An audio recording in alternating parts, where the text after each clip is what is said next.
मित्रांनो, सेवानिवृत्त होणाऱ्या व्यक्तीच्या मनात काय घालमेल असते आणि झाल्यानंतर काय घालमेल असते हे आपण या व्हिडिओत पाहणारच आहोत।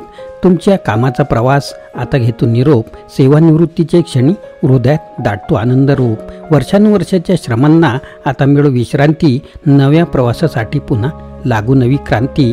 गेली कित्येक वर्षे केली सेवा मेहनतीने भरती। आता निवृत्तीच्या क्षणी आयुष्याची नवी वाट चोखाळावी। तुमच्या स्मृतींमध्ये राहील सहकार्याचा स्नेह। सेवानिवृत्तीच्या क्षणी मन होईल बंधमुक्त आणि व्यथामुक्त। सेवानिवृत्ती म्हणजे केवळ एक प्रवासाचा शेवट नव्हे, तर नवे स्वप्न, नवी दिशा आणि नव्या क्षितिजांचा उलगडा। आता काळजी नसेल कामाची, आयुष्याला मिळेल नव्या आनंदाची नवी जोड। आता मनाच्या उंच आभाळात उडणार स्वप्नांच्या नवनव्या गगनात। जरा थांबून पाहूया जीवनाच्या सुंदर रेषांना, शोधूया नव्या क्षणांना, नव्या पर्वांना। निवृत्त होण्याचा आनंद, नवे स्वातंत्र्य मिळाले। आता वेळ आहे स्वप्नांना पंख लावायचे। सेवेतून आता विश्रांती, नवीन जीवनाचा श्री गणेशा तुमच्या नव्या प्रवासासाठी हार्दिक हार्दिक शुभेच्छा। मित्रांनो, सेवानिवृत्त होताना यावेळी आपल्याला खूपच सुखद वाटतात, परंतु मित्रांनो पुढे एक वेगळीच प्रकारची समस्या होत असते। ती कोणती?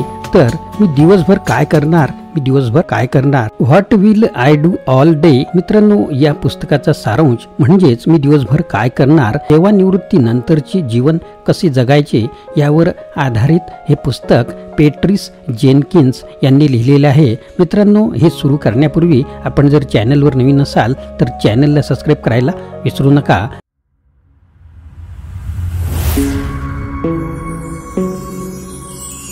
नमस्कार मित्रांनो, माझे नाव आनंद आहे आणि मराठी आनंद यूट्यूब चॅनलमध्ये आपणा सर्वांचे स्वागत आहे। आता आपण पाहूया की सेवानिवृत्तीच्या नंतर वेगळ्या कोणत्या समस्या, कोणते प्रश्न आपल्या समोर येत असतात। तर या पुस्तकात आपण पाहणार आहोत की पेट्रिस जेनकिन्स नुसार निवृत्ती घेतलेल्या लोकांना येणारी मुख्य आव्हाने कोणती असतात। निवृत्त लोक त्यांच्या दैनंदिन जीवनात आनंद आणि अर्थ कसा शोधू शकतात। निवृत्तीनंतर मानसिक आणि भावनिक स्वच्छता राखावी, स्वस्थता राखावी यासाठी पेट्रिस जेनकिन्स कोणत्या रणनीती आपल्याला सुचवतात। निवृत्तीच्या भावनिक पैलूंची तयारी करणे किती महत्त्वाचे असते। निवृत्ती हा आयुष्यातील सर्वात समाधानकारक टप्पा कसा ठरू शकतो।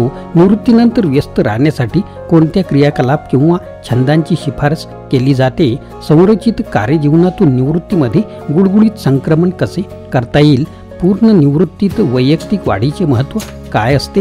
निवृत्त लोक एकटेपणा आणि एकाकीपणाच्या भावना कशा दूर करू शकतात। पुस्तकातील वास्तविक जीवनातील काही उदाहरणे काय आहेत ज्यात निवृत्त लोकांनी अनपेक्षित ठिकाणी आनंद शोधला। तर मित्रांनो, एक मुद्दा आता आपण सविस्तर पाहूया। पहिला, निवृत्तीचे सखोल प्रश्न।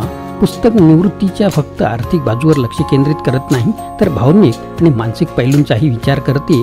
मी दिवसभर काय करणार या प्रश्नामागील खऱ्या कारणांचा शोध सुद्धा घेते।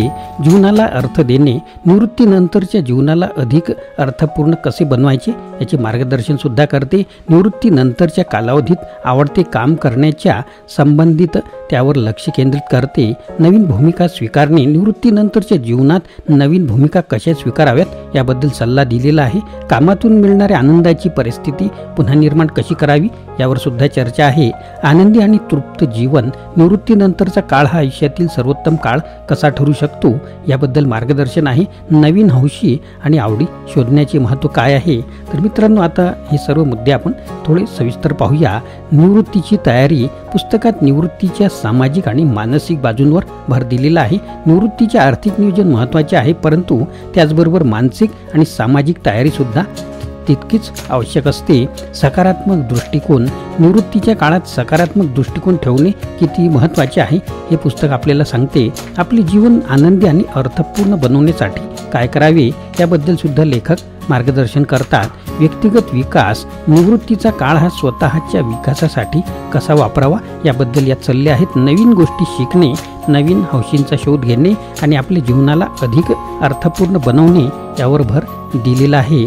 संपूर्ण जीवन जगणे, निवृत्तीनंतरचा जो काळ आहे हा आपल्या आवडत्या गोष्टी करण्याचा उत्तम काळ आहे। आपली स्वप्न पूर्ण करण्यासाठी आणि जीवनाचा आनंद घेण्यासाठी हा काळ कसा वापरावा हे सुद्धा पुस्तकात दिलेले आहे।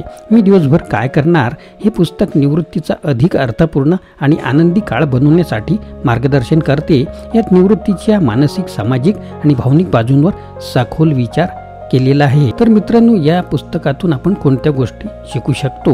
निवृत्तीचे मानसिक आणि भावनिक पैलू। निवृत्ती केवळ आर्थिक स्थिरतेबद्दलच नाही तर मानसिक आणि भावनिक स्वास्थ्याबद्दल देखील आहे। निवृत्तीनंतरच्या काळात आपले जीवन अर्थपूर्ण आणि समाधानकारक कसे बनवावे यावर विचार करणे महत्त्वाचे आहे। आनंद आणि तृप्ती शोधणे। निवृत्तीनंतरचे जीवन हा एक नवीन सुरुवात करण्याचा काळ आहे, जिथे तुम्ही तुमच्या आवडत्या गोष्टी ह्या शोधू शकता। नवीन हौशी आणि आवडीनिवडी शोधणे आणि त्यातून आनंद घेणे यावर भर दिला पाहिजे। सकारात्मक दृष्टिकोन ठेवणे। निवृत्तीनंतर सकारात्मक दृष्टिकोन ठेवणे आणि जीवनाचे आनंद शोधणे हे महत्त्वाचे आहे। स्वतःला व्यस्त ठेवण्याचे आणि नवीन गोष्टी शिकण्याचे महत्त्व आहे। जीवनाला अर्थपूर्ण बनवणे।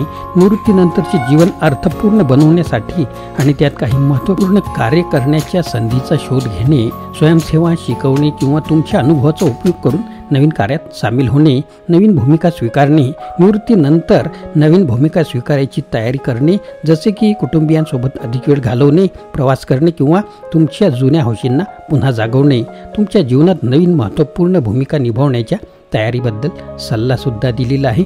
व्यक्तिगत विकास। स्वतःचा विकास साधण्यासाठी निवृत्तीनंतरचा काळ हा अत्यंत महत्त्वाचा आहे।